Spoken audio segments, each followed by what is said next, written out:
말씀과 함께 시작하는 하루 9월 16일 수요일 아침 매일 5분 말씀을 시작합니다. 하나님 말씀은 신약성경 요한복음 1장 22절 23절 말씀입니다. 또 말하되 누구냐 우리를 보낸 이들에게 대답하게 하라. 너는 내게 대하여 무엇이라 하느냐. 이르되 나는 선지자 이사야의 말과 같이 주의 길을 곱게 하라고 광야에서 외치는 자의 소리로라 하니라. 아멘. 오늘 말씀의 배경은 세례 요한이 요단강 베다니에서 세례를 베푸는 장면입니다. 예루살렘과 온 유대와 요단강 사방에서 사람들이 그에게 나와 자기 죄를 자복하고 세례 요한으로부터 세례를 받았습니다.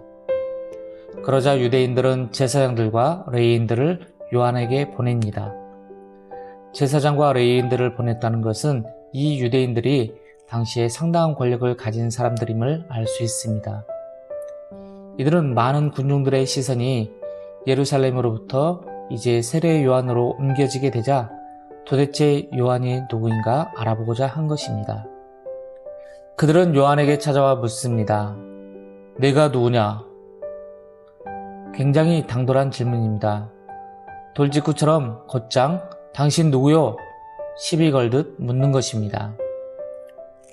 누군가가 한 사람도 아니고 무리를 지어 갑자기 나타나서 당신 누구요? 라고 묻는다면 참 당황스러울 것입니다. 아마 세례 요한도 이 사람들이 당시에 상당한 권력을 가진 사람들이 보낸 사람들인 것을 금방 알 수 있었을 것입니다. 왜냐하면 최소한 통성명증은 했을 거라고 추측되기 때문입니다. 너는 누구냐라는 질문은 대답하기 쉬운 듯 하지만 조금만 생각해보면 참 대답하기가 쉽지만은 않은 질문이기도 합니다.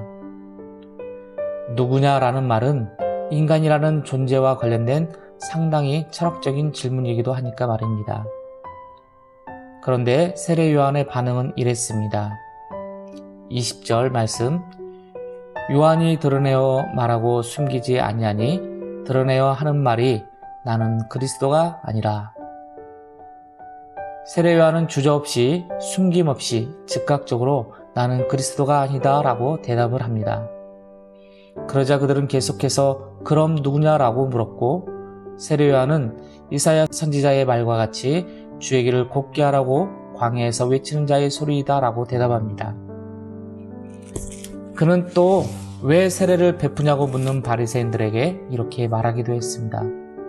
나는 물로 세례를 베풀거니와 너희 가운데 너희가 알지 못하는 한 사람이 섰으니 곧 내 뒤에 오시는 그이라. 나는 그의 신발끈을 풀기도 감당하지 못하겠노라.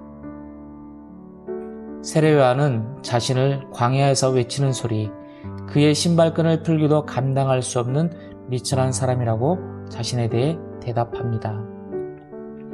많은 사람들은 그를 그리스도 혹은 엘리야 혹은 선지자로 생각했지만 세례 요한은 주저없이 나는 그리스도가 아니고 나는 내 뒤에 오시는 그리스도를 위해 광야에서 외치는 소리이고 나는 그분의 신발끈을 풀기도 감당할 수 없는 자라고 분명하게 자신을 드러내고 있는 것입니다. 여러분, 세례 요한의 이러한 태도는 우리에게 참으로 중요한 것을 시사하고 있습니다. 왜냐하면 이것은 너의 정체가 무엇냐라고 묻는 정체성에 대한 중대한 질문에 대한 대답이기 때문입니다. 그는 자신이 누구인지를 정확히 알고 있는 사람이었습니다. 그는 예수님의 오실 길을 위해 하나님으로부터 보냄을 받았음을 분명히 알고 있었고 자신의 사명은 오실 예수 그리스도의 길을 곱게 하기 위해 외로운 광야에서 적막한 곳에서 석청을 먹으면서 외롭지만 자신의 사명을 묵묵히 감당하고 있던 사람이었습니다. 자신의 정체성을 분명히 알았고 또 자신이 감당해야 할 사명을 분명히 알고 있었던 것입니다. 여러분, 오늘 말씀을 대하면서 우리가 생각해야 할 것은 하나님은 단 한 사람도 아무런 계획도 없이 아무런 이유도 없이 이 세상에 보내지 않으셨다는 사실입니다. 우리 모두는 각자가 하나님께로부터 사명을 받고 이 땅에 왔음을 분명히 알아야 합니다. 내가 지금 현재 하고 있는 일이 무슨 일이든 그 일이 사람들로부터 관심을 받는 일이든 별 주목을 받지 못하는 일이든 그것은 조금도 상관없이 우리는 모두가 주님으로부터 사명을 받고 이 세상에 보내졌음을 알아야 합니다. 왜입니까? 우리는 그리스도인이기 때문입니다. 그럼 그리스도인의 사명은 무엇일까요? 말 그대로 그리스도인은 그리스도의 사람입니다. 그러므로 그리스도인의 사명은 그리스도를 세상에 알리는 것이 하나님께서 그리스도인에게 주신 사명입니다. 그리스도인의 사명은 다르게 표현하자면 하나님께서 아브라함에게 너는 복이 될지라 라고 말씀하신 것과 같은 사명입니다. 너는 복이 될지라. 이 말씀은 너 혼자 하나님으로부터 축복받아 이 땅에서 잘 먹고 잘 살아라는 뜻이 절대 아닙니다. 너는 복이 될지라. 이 말씀은 너를 통해 하나님의 나라, 하나님의 통치, 하나님의 백성을 내가 있는 그곳, 내가 살고 있는 그 자리에서, 즉 삶의 현장에서 드러내라는 것입니다. 다시 말씀드리자면 너를 통해 내 주변의 사람들에게 내가 곧 하나님의 축복의 통로가 되라는 말씀입니다. 여러분, 축복의 통로, 이것은 그냥 우리가 기분 좋게 부르는 CCM 찬양이 아닙니다.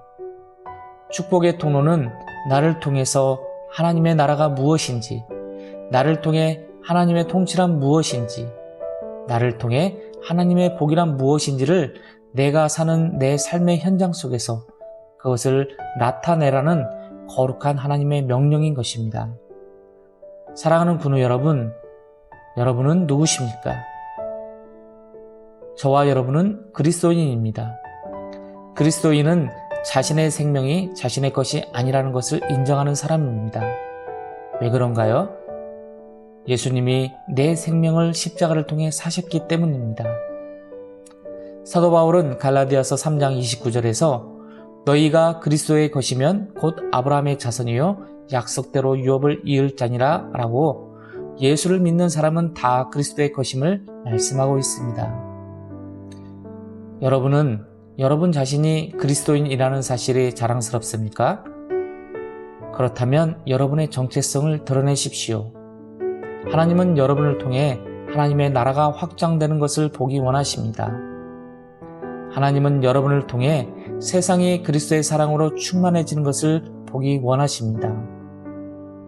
우리 모두는 그리스도의 사명자입니다.